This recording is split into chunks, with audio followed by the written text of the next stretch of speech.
What's going on, you guys? Welcome back. I'm the FPL Penguin, back again with another FPL video for you all. Hope you're doing good. And yeah, hope you like the newish background, mash the FPL background. Every content creator's going through in the FPL. But I hope you like it. Something a bit more brighter, something a bit more fresh. But yeah, hope you enjoy the video, guys. Basically, we'll be talking about 8 million, going to be ranking all the 8 million midfielders out there, and give for the first 6 game weeks ahead. So we're going to be doing like a little tier list. You can see right here, made this beautiful little thing right here, and we've got 7 of them. We've got Kulu, Diaz, Saka, Foden, Mount, Maddison, and Mahrez, all the 8 million mids. And yeah, so I've put them down as the tiers as must-haves, consider, ones to watch, then okay, and then avoid. So I'm gonna give you my thoughts. So this is only for the first 6 game weeks, guys. That these are the players I consider, don't consider for the first. If you're looking, because I know a lot of people looking for them 8 million gems, looking at 8 million players, and which ones to go for. It's completely up to you guys. But hope you enjoy the video, guys. Hit that like button and do subscribe. Consider subscribing. Really do appreciate it. I think we've hit about 2,180 subscribers. Absolutely insane. Thank you so much. Yeah, I'm getting that content out, putting something new, something fresh. Not going to put too much about drafts and all that out. Do that once a week. Probably get a stream out later in the week. So hope you enjoy, guys. Let's get straight into it. Enough waffle. Let's get straight into it. So this here, yeah, like I said, I'm just going to pick players and get this video over and done with and give you my thoughts on it. I think for must-haves for the first 6 game weeks, I think Saka is a must-have, because what he's contributing so far are what he did last season, and he's linking up well. If you've been following the pre-season, him and Jesus have been linking up very, very well. I think he got like a goal and assist. I think it was Hayes a goal and assist in that 2-0 win against Everton in the pre-season. Saka scoring one of the goals with a Hayes assist. Still think Saka. I think, what is he now? 16%. Everyone's looking at Jesus. Why don't you go for the double up, guys? Beautiful fixtures. They've got Bournemouth after Crystal Palace. I feel people are looking over, avoiding Saka, and I don't know why, because I feel out of all these lovely 8 million players right here, I feel that Saka is the best one to go for, the best 8 million to go for. So he's a must-have in my books. We'll look at another player now. We'll switch it around. I'm going to probably pick the next player to be Diaz.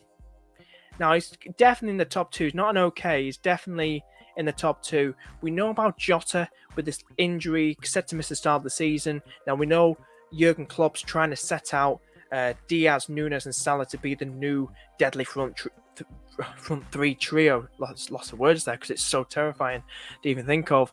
And I feel, is Diaz a must-have? I'm a Liverpool fan. I'm going to be biased as hell. But Diaz, everyone's getting him in. A lot of people preferring Diaz over Saka. A lot of people going for Diaz over Salah. Very, very bold. But I feel Diaz, he's going to start. We've seen Fulham get battered by Benfica. Sorry, Combe. And I do like him. If I had to say, I'd say for must-have. I think it's switching between the two here. I'm trying not to be as biased as hell, but he's either going to be ones to watch. I could change it later in the video, but I'm going to put him there for a must-have. I feel what he contributed in his first season with Liverpool, half season joining January, he adapted to the league so well, and being Mane's sort of replacement, and I think he's a very, very good one to go for. So we'll go on to another one now. We've got Maddison. Maddison, he's been in and out of my drafts recently. I still think I'm going to put him here, consider one to watch for what he contributed last season, and he's a better pick than Barnes, who's $1 million cheaper. Maddison, to me, with no Europe this season at all for Leicester, it's going to be hopefully less likely rotation. And Maddison keeps starting league games. He's going to keep getting the numbers again. For sure, that's what I feel. So he, at the minute, is in and out of my team. I was having him in Saka on my team, but now I've gone for Saka and Diaz. Spoiler alert for my draft. It's obviously going to change. So I am myself looking to have 2 8 million midfielders in my midfield. But I think Maddison is... It's a bit like Diaz, really. A bit like one to watch. Like Diaz in there or Diaz in there. I don't really think Diaz is a must-have, in my opinion. So I'll probably put him back down here because it is a tough one, to be honest with you. But with Maddison, he to me is definitely one to watch for sure. Like I said, with the numbers, what he contributed last season, him and Barnes linking up well and linking up with Vardy well, I do feel Maddison is definitely a good outside shout if you need that 8 million. If you've got a Saka, you've got the Salahs array, that you're the Sons or whatever. He's got, who's he got in the first game? Brentford. He's then got Arsenal away. Arsenal got them defensive injuries at the minute. I believe Tierney's got an injury or something like that. I think Maddison could be being overlooked. Could be. I don't think he's a must-have, but I feel like he's definitely one to watch. Next one is... I'm going to pick Kulu, and I'm going to put him in... I feel really bad doing this. I'm going to say avoid. Now, we know Richarlison can play the first game. He's not suspended for the first game of the season. So he's suspended for the first game of the season. He can't play the first game, should I say.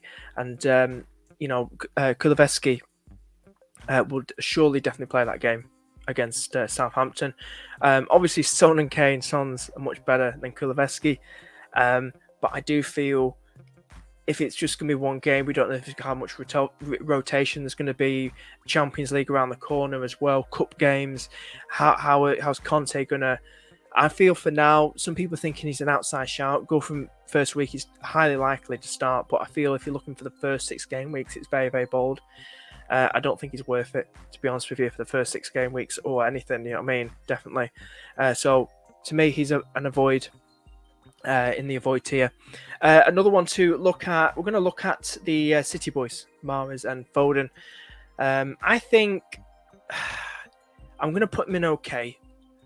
Now, their run looks really beautiful, City, start of game week 2, doesn't it? We know what Mahrez is like. I'm going to put Foden, believe it or not, in avoid. So we're going to get through this quickly and talk about his 2 reasons why I prefer Mahrez over Foden. Both are prone to rotation, as we know. When there's like that team against Bournemouth, or, to call them the whipping boys, that nearly promoted team that's conceding a lot of goals. A lot of people go for Foden, a lot go for Mahrez. I honestly prefer Mahrez, but I think he's an okay shout. Mahrez, I don't think he's an avoid. I think for games like I said, Bournemouth and stuff, or giving Fulham at home or a lovely run, if he starts, he's fantastic. He's clinical and everything like that. But he's not one to watch, and he's definitely not a must-have, because we know with the prone rotation, I think everyone's looking at him or Foden as an alternative to Kevin De Bruyne, because they're getting Haaland in, they want to have that extra City attacker in. And fair enough, Mahrez is the best out of him and Foden. Out of Mahrez and Foden. So with Foden going in avoid, he kind of is a bit like Pep's golden boy, a bit. It's going to be interesting, but I just see Mahrez pipping ahead of Foden. Foden, I can't really see getting that many returns this season.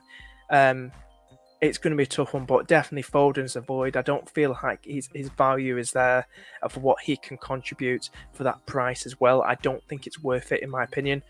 So we're going to look as well on Mr. Mount. Where's he going? He's good, but he's not quite Carling, as they would say. Is that the right saying? I hope it is. I don't drink Carling, but I think he's okay. I don't feel I don't like to be disrespectful to him. I feel like I've been disrespectful to probably Foden and all that, but Mount is a funny one. He's a kind of a golden boy to Tuchel. Can be slightly with rotation, not as much as Foden, prone to rotation.